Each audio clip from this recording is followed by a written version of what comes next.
And now back to your regular programming. If you speak better to yourself. You showed up for probably the dumbest conversation we've ever had on this show. Let's have that smile again. Tell me how that happens. Physically should not happen. Relax. If you say Give me as well. 3 times a day, God will line it up. He's just an absolute hack, and he gets his ass kicked by the teammates every week. It's just terrible. Welcome back to Hack City. Joe DeLeone, Sean Anderson. North Dakota State just won their 10th FCS National Championship with a 35-32 win over Montana State. Sean, we're going to break this game down. Before we do, though, can you tell our listeners where they could bet during the offseason to get them through it? Yeah, that's BetOnline, the world's most trusted betting platform, your number one source for online betting in 2025. If you're a big winner tonight, then I'm sure you're Sean's happy not. To go and bet and frolic. And, do Did you that. bet on this game? I didn't want to jinx myself. Oh, that's a damn shame. I know. Maybe if you did bet on it, you wouldn't have. Well, I should have gone to BetOnline. Wah. They've got everything, and I guess I'm going to be doing some college basketball betting now, or NHL, UFC, obviously NFL playoffs is still around. Touchdowns, three-pointers, hat tricks. BetOnline has you covered on every game, every play, every win. BetOnline, the game starts here. Sean Anderson put everything on the line. At the beginning of the year, he put on the line that Montana State was the best team in the country. He put on the line and he wrote it the entire year, and he came on this show every single week. And he applauded himself. He patted himself on the back, and he talked to the doubters. There were so many doubters. And he tried to send the message that Montana State, despite everyone who clowned him at the beginning of the year, including myself, were the best team in FCS football, that we're going to win a national championship. And I kind of fell for it a little bit. I wasn't as adamant about Sean, but Sean got up on his soapbox last show. He got up on that soapbox and he grandstanded away. He let everybody know, hey, I've taken it this far. Montana State's been undefeated. They're going to win this national championship. Well, that didn't happen. No. 35-32, North Dakota State. Again, get that smile off FCS your face. National championship. Hey, man, the team that I picked to win it lost in a close game last week. Oh, but they weren't in it tonight.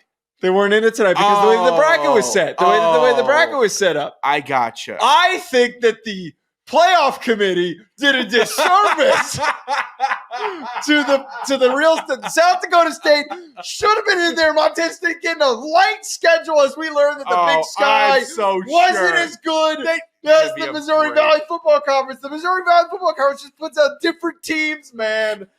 That's a real extra level bit that we did there. That's yelling about FCS, of course. But all right, okay. We'll recap the game, but just general thoughts about being wrong. You know what? This is actually both teams' fault for not incorporating Hack City in their pregame promo videos. I didn't check. We've been featured previously. You didn't feature us, and somehow I got jinxed because of it. And you know what? As the lone voter for Montana State, the one voter to have them as number one at the end of the season in my preseason poll, it was close. It was very close. Am I disappointed that I couldn't victory lap and walk every other FCS voter down this offseason and trash talk and jest about the those that are in Frisco right now with their beards and their hangout and all the drinking and fun? Yes, I am disappointed I can't do that. I am not disappointed in the ride, though. Montana State was a deserving number one seed throughout the playoffs. They had a fantastic season. Allegedly. It just came down to literally a couple plays away from a national championship for Montana State, and an unbelievable kind of out of it, and then had to come back. Unbelievable performance from North Dakota State in this one. Yeah, look, it doesn't take away from Montana State. Great season that they produced, but when you're going up against a team that's just been there so many times over, and understandably, new coaching staff, it's not Coach Entz, who was leading this thing, who won the last national title in 2021. It's just in their blood. It is just in their energy. They know how to show up and play their best games. And a lot of this roster, a lot of these guys on this Bison team were there before. They were in this setting and knew what it took to win. The way that this game played out, though, Sean, North Dakota State had a big lead at halftime. They were up 21-3, and it was the Cam Miller, Bryce Lance show. It was Cam Miller dotting up the Montana State secondary. For some reason, they were not playing tight coverage at all on Bryce Lance, who is the seemingly most athletic receiver in FCS football, little brother of Trey Lance. And Cam Miller had that long rushing touchdown that he produced in the second quarter, I believe. I don't know if that was a design draw or if he just saw the wide open lane and he just scooted and got away. Montana State ended up rallying back, though. North Dakota State maybe got just a little bit complacent. It didn't really feel like North Dakota State was doing anything so wrong in the second half, but it still was allowing for Malott to put together and string together what was an almost comeback. Now, the timing was a little bit too late because you ended up getting a late touchdown from NDSU in order to place them in a position with like 2:45 left, I believe was how much time was left. Yeah. There just wasn't enough time for Montana State to get back into this unless they recovered the onside kick that they attempted. But credit to Malott, credit to the Montana State Bobcats for scratching and clawing when they could have been in a position just staring down the barrel of the North Dakota State shotgun that has blasted so many others in the face. This game was a tale of two halves and ended up in almost perfect parallel when you look at team stats.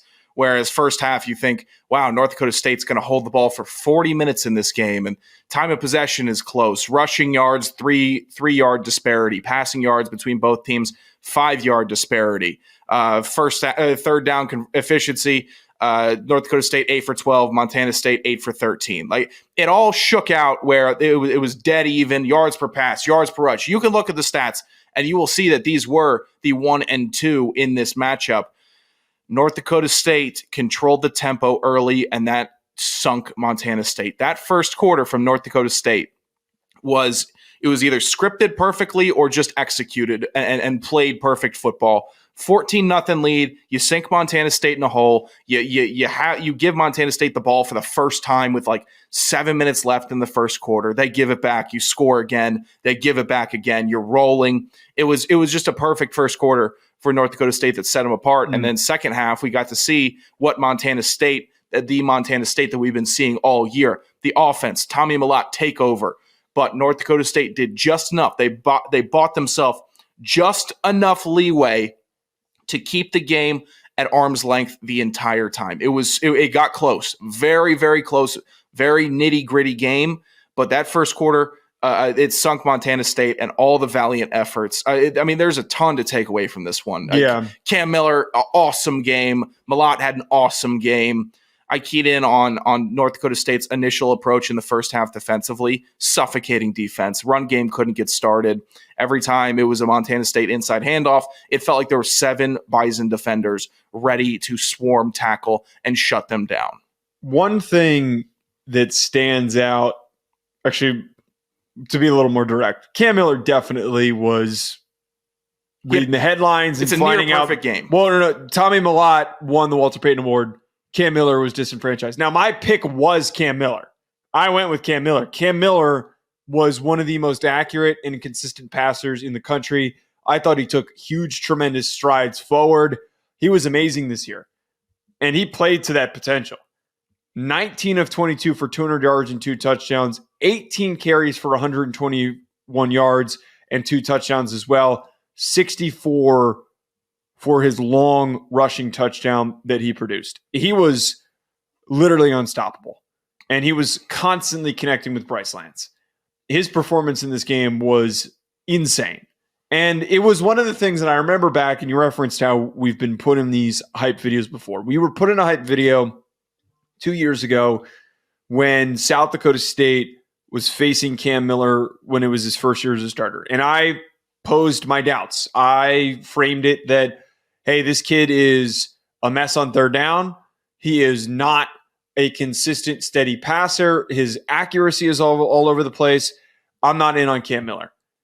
And he improved so much over the following few seasons to where he was unbelievably good. And I'm kind of irked for Cam Miller that he didn't win the Walter Payton because his stats were just as good as Tommy Millott's. His completion percentage in the best conference was insane.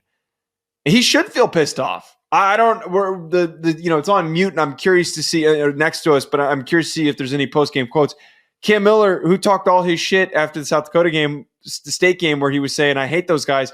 I hope he's got no filter, and he says, "Yeah, Millott shouldn't have won the damn award. I should have." That's a bold hope for a quarterback to say, but I can see the rationale.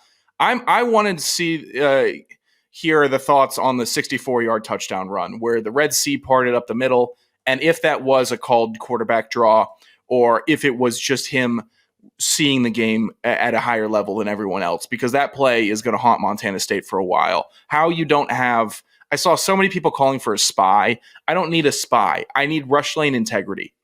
I need somebody, like we discussed for both quarterbacks and teams in the preview episode, it's an internal pass rush. If you start getting out of your lanes and start deciding B gap, C gap is the only way we're going to be able to get to a quarterback, you're wrong, and you sunk yourself against these two very mobile quarterbacks. And they both played such a great game. My difference maker in this one was Bryce Lance. He was so good, so sure-handed. The long catch he had, the touchdown grab that he had, he was the real game breaker in this matchup. His impact was definitely noticeable, but like, if you had to pick one guy, you're going with Bryce Lance. I'm saying Bryce Lance. We had a duel between Miller and Millott. I didn't like. I'm not going to. Might be a little generous. What are you talking about? They both threw for 200 yards and 2 touchdowns. Cam Miller had 4 incompletions. 3. Yeah, it's 3 incompletions. Oh, thank you for correcting me. Still a duel. Still an. But Tommy Millott had a good game, but when I was watching that, I thought Millott was doing the thing that he does where he's just enough of a 50% completion percentage guy, and then he's like a barrel falling down a hill when he's running. He's just throwing himself into every first down attempt that he can get. And he averaged 9 yards per carry, which is nuts.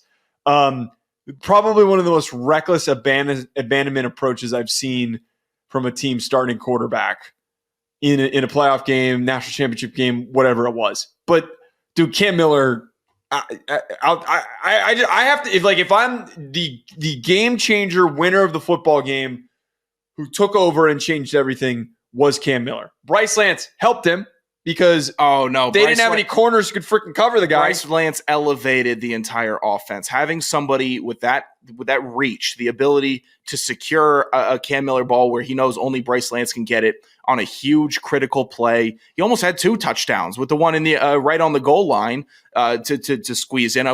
I also said you got to look out for him in the red zone. That's exactly who they're targeting in the red zone is Bryce Lance. Shocker, they did it, and shocker, it worked for them. It was just this game went how we thought it would. North Dakota State out-rock fighted Montana State in this one. The Montana State offense couldn't get going early enough. They were just stuck in the quagmire way too early. That's been like, man, Juju Smith-Schuster had a crazy game for the Chiefs. That's kind of what do you think I'm coming off as a Cam Miller detractor as much as you are a Tommy Millott detractor? Dude, who was your Walter Payton pick?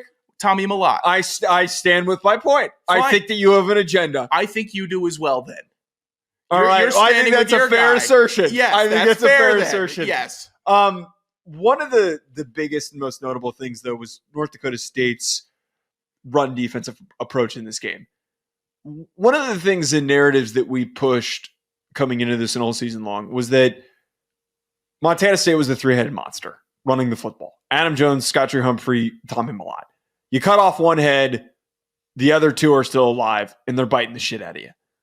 I know that's not how the old adage goes, but I'm reframing it so it works for this guy because there's not one that's growing back. That's sure. not. That's not so what the other 2 for. are just going to bite the shit out of you. Yeah. That's a new one. I just made a new phrase. Put that on a t-shirt. But what they did is they cut off 2 of the heads. So you're only getting bit by one head of the snake, of this 3-headed snake. And while it hurts, it's a little bit more survivable. And that's kind of what happened here is that Millott was getting all these big gains early, but Adam Jones couldn't get going. Scotty Humphrey couldn't get going. They gave him carries. They were, chunking away, but we're getting stopped. Their longest rushes in this game were both 6 yards. And that showed up often throughout this when you're watching, and it's like, man, where's the big Adam Jones run? Where's the big Scottree Humphrey run? Tommy Mellott was getting him. I always like the approach, and I'm a fan of the approach when defenses say, we're so confident in our guys that we're going to let your best player go off. We're just going to let him go do his thing. We're not going to overthink this. We're not going to try and be like, we got to do this, this, and this in this situation to stop this, this, or this. We're going to take away the run game. We're going to play strong in pass coverage, and we're going to get after you with our defensive line. And that helped produce these results. That they didn't think that Mellott was going to kill him through the air. They didn't think that if Mellott produced over 130 yards, 100 yards rushing, that was going to be enough to beat him. One guy can't beat North Dakota State. It was a very strong approach, especially for football. I'm going to draw a basketball comparison that it's the playing LeBron approach. You know LeBron's going to get 30 to 35. Let him get his 30 to 35. Handle everyone else. And I think North Dakota State said, fine, Mallott's going to run all over the place. We know he's going to convert third downs with his legs. We know he's going to escape the pocket. But we are not going to let the running backs, who our linebackers can just key off on every single play, beat us. And they didn't. And they had great safety help. The DBs tackled well. The defensive line pressure from North Dakota State, highly impactful. And Montana State had a great offensive line. Their left tackle was in hell all night. Their right tackle was having a rough go of things. And then North Dakota State was getting a good push on the inside. When you saw Montana State have a good forward play on the ground, it felt like the exact next play, North Dakota State turned it on and didn't bend much. They decided, we're going to not let that happen again. TFL. Here's a run, a carry for one. Now you're in a third and long situation. Good luck throwing it on us. They really did a lot of things spectacularly on defense. If you're keeping track, Cam Miller is Patrick Mahomes, Tommy Mellott is LeBron James. Yeah. We are in tremendous company at FCS football. That these are the guys that we just got to watch. Two all-time greats. In all seriousness, though, this was an amazing season for both these teams. I'm glad that it shaped up to be the end of this to be like a little compelling, and that there was definitely life with some of those long runs, that long rushing touchdown that Mellott had, and said, you know what, bet I'm going to do the Cam Scadaboo. I'm just going to do whatever the hell I can to keep this team alive. I'm sure he's probably gutted right now in the locker room, just disappointed that they weren't able to finish when you put everything on the line like that. And it's probably even more devastating that your only loss of the season comes in this setting. We talked about this last year, and we've kind of done this every single year, Sean. I don't know the direction for either of these teams going forward, because both are getting a reset at quarterback. Both have young running backs who are coming back. But we're getting a pretty hard reset for both these teams. I don't know if I'm going to incorporate either of them in my national championship predictions when we end up getting there throughout the offseason. But it is a very interesting spot that it feels like both these teams were built for title runs this year. Yeah, they were national championship or bust, and it looked like it, and it looked like it all season from week 0 to now. Both teams were on an absolute tear. If I'm North Dakota State and I'm a North Dakota State fan, I'm not shaking in my Reeboks. I'm not that worried because I've seen the track record. I've seen the history. Coaches coming. Do you own Reeboks? I do own a pair of Reeboks. Okay, good. Yeah. We had to fact check that. Gotcha. Yeah, they smell like hell. They're awful. I need a new pair. But they don't restock 17s. For some reason, you could get them once every 2 years. Regardless, North Dakota State, you have the track record. You have the program culture. You have everything to replicate success with a trickle-down situation. All right, step up now, your team. I'm sure we're going to take our lumps, but eventually we'll be back. You just have that faith that they will.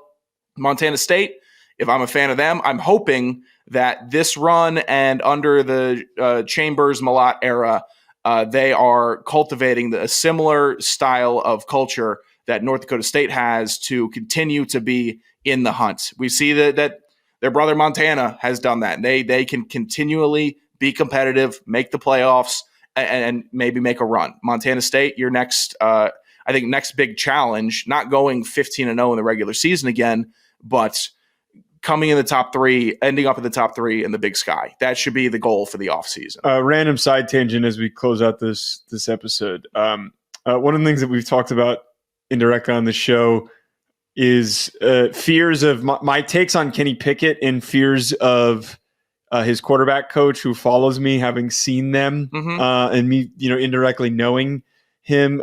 He's coaching Cam Miller for his draft prep, and he retweeted me saying that Cam Miller should have won the Walter Payton. So I guess we're on good terms with Tony Rasiopi. That's nice. The most Italian. It's a mess of a last name. Could you have guessed that the best quarterback coach in New Jersey, or one of the best, because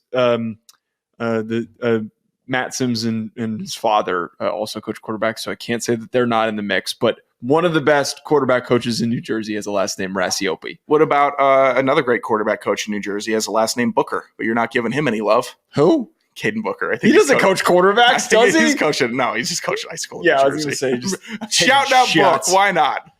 All right, everybody. Hell of a season. Growth for the show has been amazing. Appreciate everyone, as always, who's tuned in every step of the way, despite scheduling craziness and the degree of complication of just trying to stay caught up with the FCS, with how freaking busy Sean and I were. If you saw behind the scenes, the amount of times where it felt like fires were burning behind us, and the just overall support is kind of what helped us keep going. So for everyone who did tune in, that is my one little what's the word I'm looking for here? I'm just out of steam at the end of the season. You would just want to say thank you. Sweet moment. Yeah, I guess. Just saying thank you. I got a little mushy there, even though I'm very sarcastic and mean. Well, that's going to be it. Sure. We'll talk to you later.